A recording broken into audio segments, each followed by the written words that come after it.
What has gradually disappeared over the last 10 years without people really noticing? Online spaces for kids. When I was a child, we had several online places made for children. Every single children's TV channel had a website with games for kids. There were several online games geared towards children, like Club Penguin, etc. Now if you're a 10-year-old, you either rot your brain with shitty YouTube videos, or you rot your brain with social media. The death of Adobe Flash did a significant amount of that damage. I remember Poptropica was basically in a coma for years afterwards, while they scrambled to convert it to HTML5. Nickelodeon and Cartoon Network just never bothered switching most of their content, so those websites are pretty much dead. Coins on the sidewalk. There used to be this rocky part of the park that I could always find quarters in. Each time we visited, I would spend a lot of time rummaging through those rocks just to find a couple bucks worth of quarters. I made up stories in my head about how a truck full of quarters must have crashed there years ago, and they just never picked them all up.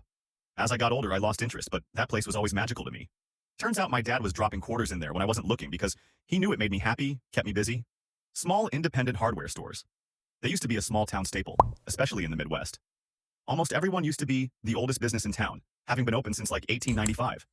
Now they're all mostly gone and your only alternative is a big box hardware store, or ordering on Amazon. It's incredibly depressing. The devolving of toys and cereal makes me so sad. My children do not get to experience it. I remember the toy was on the top outside the bag, but buggers would open the box and just take it. Then they put it in the bottom under the bag, but they'd take that too. Then the toy was wrapped in plastic and put somewhere in the actual cereal bag. Then no toys.